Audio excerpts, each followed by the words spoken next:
El propósito de este webinar es justificar el uso del test 16PF5, utilizando fundamento psicométrico, específicamente a través de los modelos de la teoría clásica de los test, que es conocida como TST, y la teoría de respuesta al ítem o TRI. Estos modelos permiten analizar la calidad de los instrumentos psicológicos, su confiabilidad, su validez y la precisión con la que se miden los rasgos de personalidad.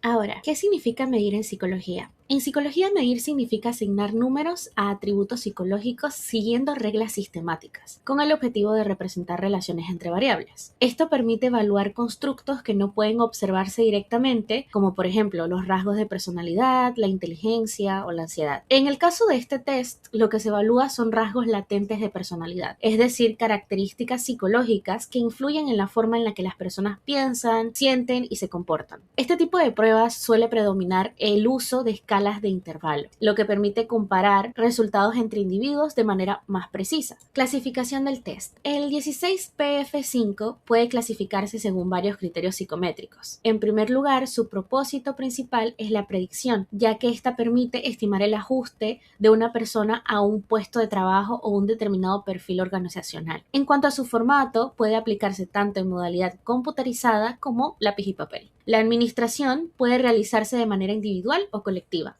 El tipo de respuesta corresponde a una ejecución típica, ya que mide características habituales de la personalidad y no el máximo rendimiento de una persona. Finalmente, la interpretación es normativa, lo que significa que los resultados del evaluado se comparan con baremos o normas establecidas en la población. Síntesis TC, que es el modelo y calidad. Desde esta perspectiva de la teoría clásica de los test, el funcionamiento de una prueba se explica mediante el modelo lineal, que este es X igual V más E. En este modelo, X representa la puntuación observada que obtiene una persona en el test, V representa la puntuación verdadera, es decir, el nivel real del rasgo que se mide, y E presenta el error de medición, que corresponde a factores que pueden influir en el resultado. Uno de los indicadores más utilizados para evaluar la calidad del test es la confiabilidad, que suele estimarse mediante la consistencia interna, comúnmente calculada con el coeficiente alfa de Cronbach. Ahora, además de la confiabilidad, otro aspecto fundamental en psicometría es la validez del instrumento. Actualmente se entiende la validez como un concepto unitario, que se sustenta de diferentes tipos de evidencia. En el caso del 16PF5, se consideran principalmente la evidencia basada en el contenido, donde los ítems representan adecuadamente los rasgos de personalidad, la estructura interna, que se analiza mediante métodos de análisis factorial, y la relación con otras variables. Por ejemplo, la capacidad del test para predecir el desempeño o el éxito laboral, y en el contexto organizacional, esta información permite delimitar perfiles profesionales y comprender mejor las características de los candidatos. Introducción a la TRI o la teoría de respuesta al ítem. Este es otro enfoque importante para analizar la calidad de los test psicológicos. Este modelo se centra en analizar cómo responde una persona a cada ítem del test en relación con su nivel de rasgo que se está evaluando. La TRI se basa en tres supuestos fundamentales. El primero es la existencia de un rasgo latente, es decir, que una característica psicológica se intenta medir. El segundo es la unidimensional, lo que significa que cada conjunto de ítems debe medir un mismo rasgo. El tercero es la independencia local, que este implica que la respuesta de un ítem no debe influir en la respuesta de otro. Estos principios permiten analizar de manera más precisa el comportamiento de los ítems dentro de una prueba. En el TRI usamos tres parámetros clave. El parámetro A nos dice qué tan buena es la pregunta para distinguir entre personas. El parámetro B nos indica qué tan marcado debe estar el rasgo en la persona para que elija una respuesta. Y el parámetro C analiza si la respuesta pudo ser por puro azar. Esto nos da una precisión matemática mucho más alta que la teoría clásica.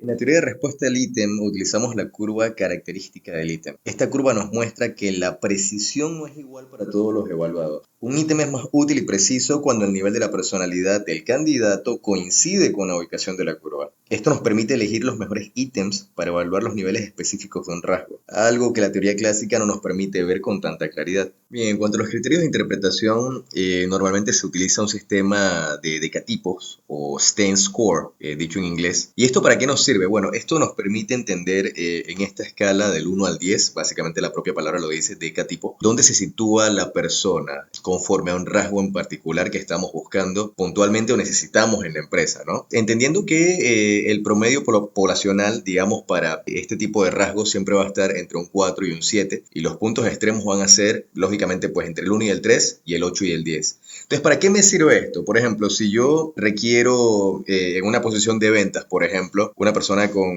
un rasgo de afabilidad mínimamente promedio o muy marcado porque lo que se busca es una venta masiva, también sería interesante medir pues los aspectos de dominancia que lógicamente están descritos en el 16PF5. Entonces, esto es lo que me permite, ¿no? Este criterio de interpretación. En base al test, entender cómo encaja ese rasgo del evaluado, lógicamente, con el puesto de trabajo del que se está hablando. Hipotéticamente, en este caso, pues, un caso donde lo llevamos al ámbito de las ventas, por ejemplo. Bueno, esta parte de toma de decisiones y el error es muy interesante, porque llevando el ejemplo anterior de una persona que se postula para un puesto de trabajo que puntualmente es ventas, y digamos que en este decatipo puntualmente él sacó un 4 por decir un ejemplo, y el mínimo esperado era un 5 para esa posición en particular. Esto no es necesariamente excluyente y para eso es el intervalo de confianza. Es para entender de que un punto no necesariamente es exacto, sino que más bien es un rango de referencia. Entonces, hay que considerar el error. El error podrían ser tantas variables, ¿no? Por decir, la persona no entendió la pregunta, estaba cansada, la silla no era cómoda, qué sé yo. Hay muchas variables que pueden influir en esta parte de lo que se considera error. Y más adelante vamos a hablar un poquito más de cómo podemos mitigar este efecto del resultado que vemos en papel, pero que no necesariamente es determinante. Bueno, ¿por qué la integración de evidencias o la validez es de suma importancia? Porque tenemos que asegurarnos que nuestras decisiones son justas y objetivas. Respetamos los supuestos de unidimensionalidad para no mezclar rasgos y consideramos las consecuencias sociales y profesionales que nuestra interpretación tendrá sobre el futuro del candidato. Por eso es sumamente importante. Bueno, y esta es justamente la parte que quería abordar hace un par de diapositivas atrás, que podemos hablar un poco del límite de uso y las recomendaciones. Como todo instrumento, el 16PF5 tiene límites. Al ser una ejecución típica, el candidato puede intentar dar una imagen mejorada de sí mismo. Por eso recomiendo nunca tomar una decisión basada únicamente en el test. Creo que la decisión más acertada sería contrastar estos datos que recibimos obviamente en el test con una entrevista profunda y otras pruebas complementarias que nos hagan tomar una decisión mucho más acertada. Bien, en conclusión, es importante entender que la psicometría detrás de los test nos permite ser científicos en nuestra práctica. La combinación de la robustez de la TCT y la precisión de la TRI nos da la seguridad de que estamos evaluando el talento de manera justa y profesional, entendiendo que esta mezcla perfecta entre la estadística y la psicología obviamente nos da las herramientas para entender en este contexto, con las pruebas necesarias, qué candidato se ajusta más para qué posición. Este es un tema bastante fascinante, bastante extenso, en donde tratamos de resumir básicamente cuál sería el test utilizado en el contexto de selección de personal y lógicamente pues todo lo que tenemos hoy en día como recursos para aplicar en parámetros de medición, lógicamente tiene un fundamento histórico. Hay muchos personajes que contribuyeron a que pudiéramos tener todas estas herramientas disponibles hoy por hoy. Algunos son mencionados aquí en esta bibliografía, en el caso de Raymond Cattell, que muchísimo tuvo que ver en todo lo que hoy conocemos como el 16PF5, y lógicamente pues otros autores que también tuvieron mucha relevancia en un inicio, como Gordon Allport, por ejemplo.